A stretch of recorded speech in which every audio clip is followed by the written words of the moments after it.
Day one of Sick Smokeys. We're at the motel room about to head to the track. I ended up putting a little bit of lettering on the car. I've got my little trailer on the back of it. Hopefully we're off for a fun week. I got the kids in the back seat and my wife with me, so all four of us are piled up in this little car. See them back there? They're super happy. But we're gonna head to the track and probably make a couple passes and head from there to Nashville.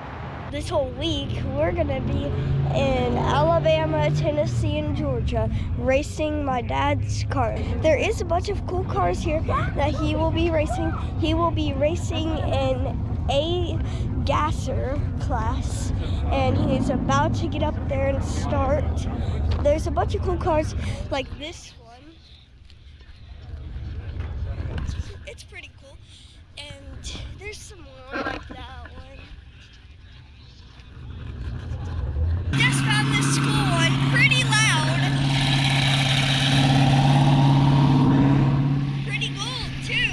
There's a merch store. Shane clicks off the timers at 11. Pretty long ride. Every place that we'll go to this week, which is 5 tracks. In the green 69 there will Dodge be Star. Special merchandise that you can only get the there. C3 This will lay is down all some of the traction gas. compound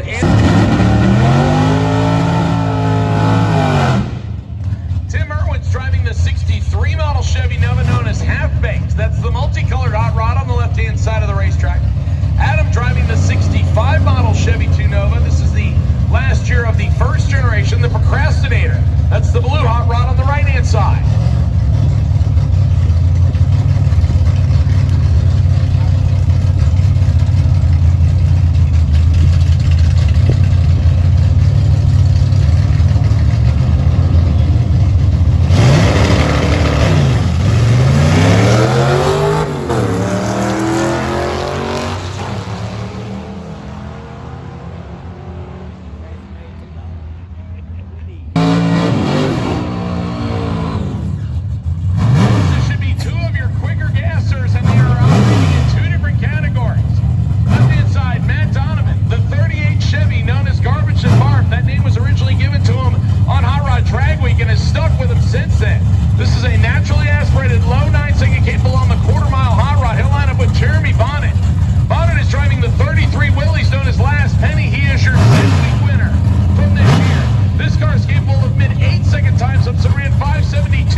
He has a nitrous-fed 87 Mustang that he competes with, as well as this 1950 model Willys pickup truck. Not too many Willys pickup trucks still existing, and it fits the gasser theme perfectly with the slotted mags, and he has done several drag and drives with this hot rod. He'll line up with Dan Wachowski, a 1955 Ford T-Bird, a Gen 3 Hemi underneath the hood. He'll eject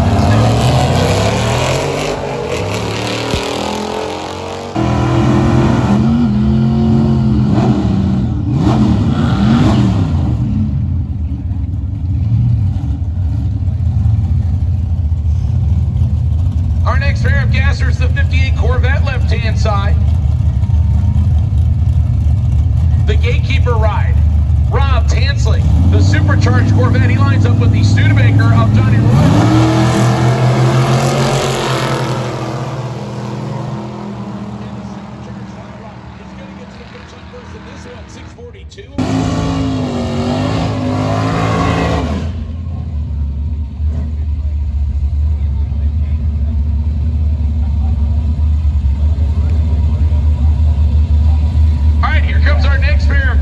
Folks, Jeff Six, left-hand side, Jeff Oppenham, right-hand side. A couple of drivers that have competed with us on former drag and drives, now adding their second vehicle to their arsenal for gassers. Jeff Six, left-hand side, the Studebaker Lark. It's a 1963 model. He lines up with Jeff Oppenheim in the front.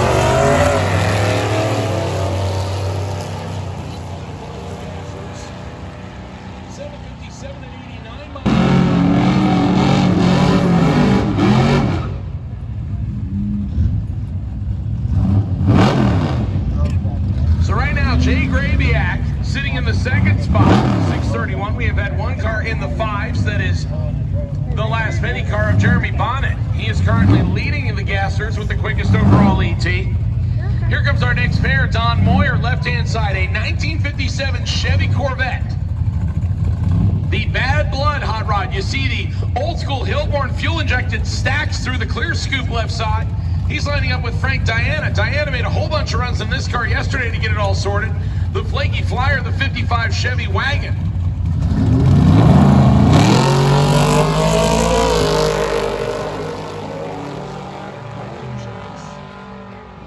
And the Chevy will click up a 643 at 100.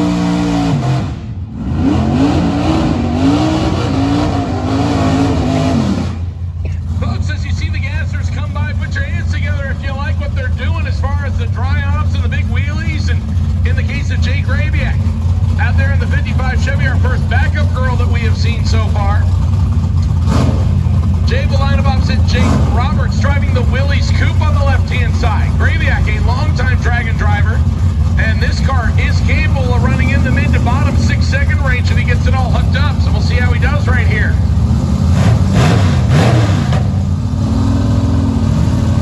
Right side is in. Now Jake Roberts will bump in left-hand side. He's there.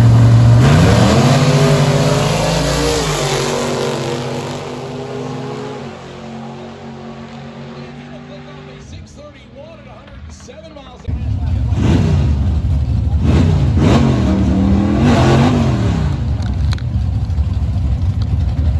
Nice little try-off here for Troy Henderson in the Chevy Nova on the right-hand side.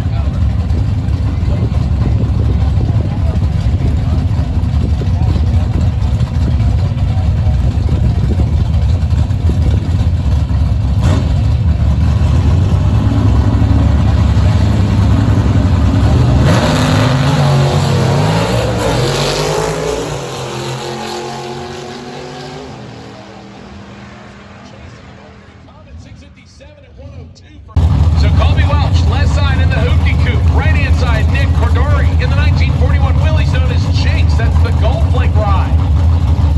He made some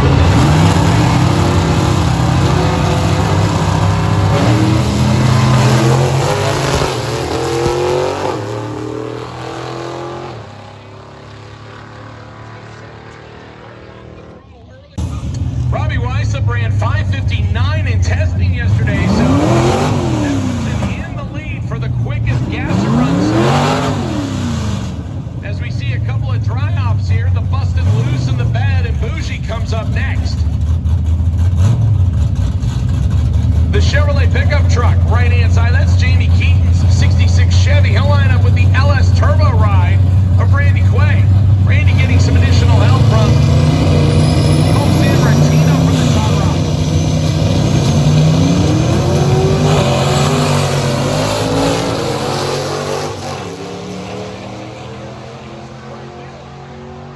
How about a 651 at 105? It's a safety risk. The drone needs to come down immediately. If you do not bring it down, we will stop racing. So whoever is flying the drone above the left side grandstands, that drone needs to come down immediately, please.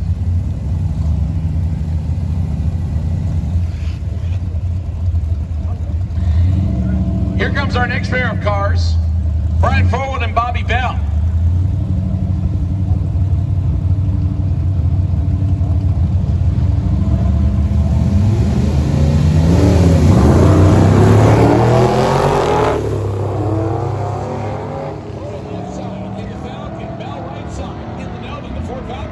First 780, 813 for Bobby Bell in the 64 Chevy Nova, the white car on the right side.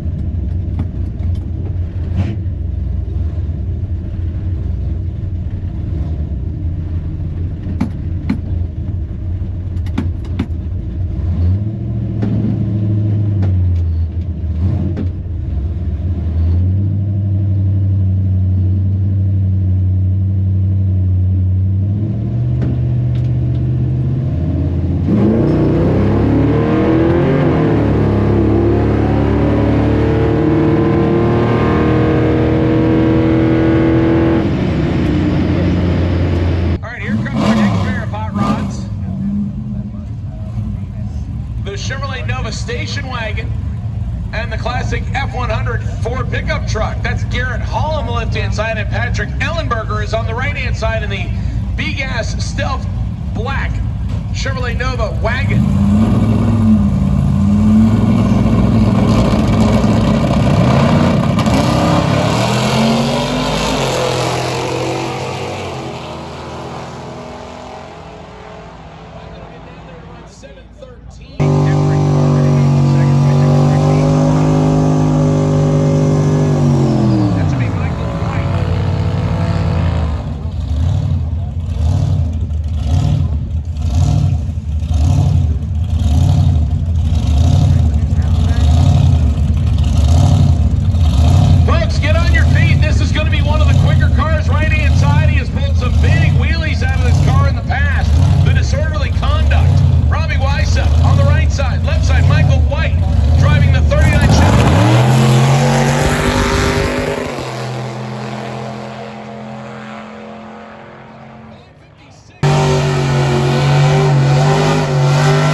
Chevy in next on the left side.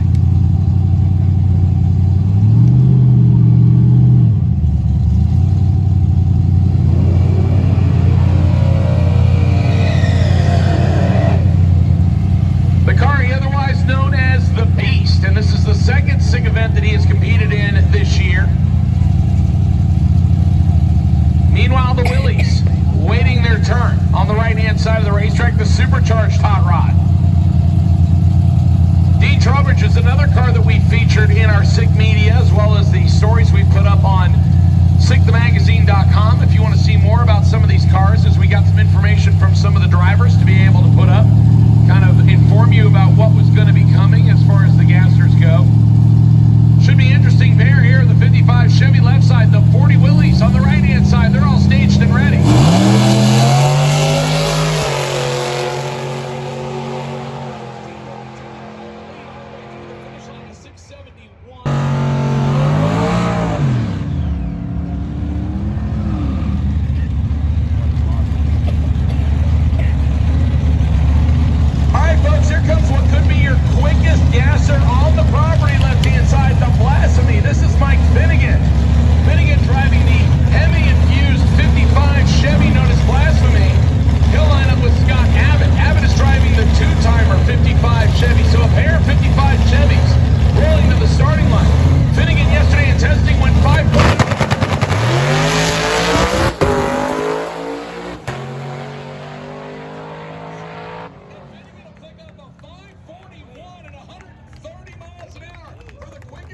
Here comes our next two gassers, Mike Wiles and Zach Holdier. Zach driving the Snow Mister over on the right-hand side. That is a 1964 Oldsmobile Jetstar 88, the first year of that body design. He lines up with Mike Wiles. They're out of the Bucket List Mob location. They brought two vehicles here. This is the 1961 F100 pickup truck.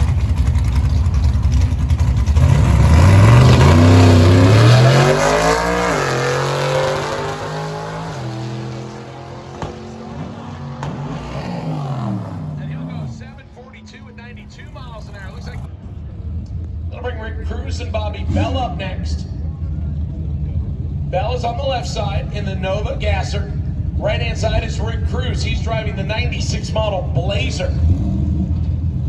So racers, as we start to get into the hard tire, if you have not made a run yet, or you would like to make a run and you're having issues and you're worried about running out of time to get back to make another shot, go and see Keith Turkett this time. We're aiming on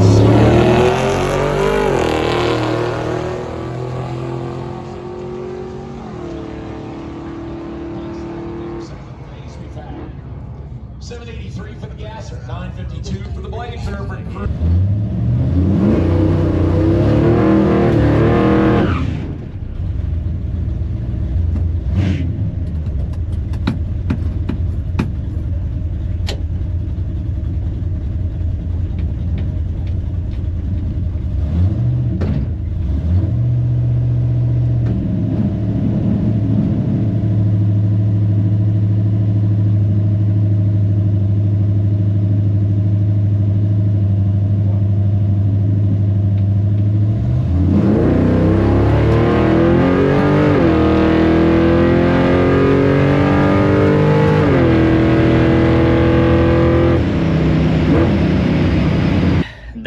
track is done. Now we gotta drive, what is it, 160 miles? I think so. 160 miles. We'll show you some of the drive. 167. 67. We'll probably show you some stops, maybe a little of the driving. We're tired. We got a long drive in this thing. Well, we made it to checkpoint 2 right at dark. We was trying to get here before it got dark because we wanted to see this in daylight, but it does have some lights around it. It's pretty cool. We're in Nashville now. The drive here was pretty cool. I mean, it was a good drive. 2-lane highways, like through the mountains and stuff. It was honestly a cool ride. I wish I would have filmed some of that. The first checkpoint was called the Gordon House. I wish I'd have filmed some there, but we was in a hurry. I'm gonna try to, I think we're going through downtown Nashville, so I'll probably put the GoPro up on the camera, on the windshield, and film some from the windshield of the car, maybe, if I can. If I can't, well, then you won't see it. But yeah, this place is pretty cool. It's I guess this is the only one. There's only 2 of these. This is a replica of the original. I don't know, it's a pretty cool looking building. We're gonna go up there and walk around it, take a better look at it. So I sped this up quite a bit because it took us probably 45 minutes or so to get, I don't know, maybe a mile down this road. The traffic was crazy. It was backed up. The cops had people pulled over, which blocked some of the lanes, and that was a big part of it. But this road is crazy. I imagine this place is a party like every night. I mean, because this was a Monday night, and it was hopping. Let's put it that way. But I didn't record anything after this. We finally made it to our last stop and then made it to our hotel. On the way to the hotel, we seen a drunk driver about wipe us out, and a couple other people went off the road, somehow gathered himself back up, got back on the on-ramp, and kept going the opposite way of us, which was good. And we hit a big old traffic jam and finally made it to the motel room.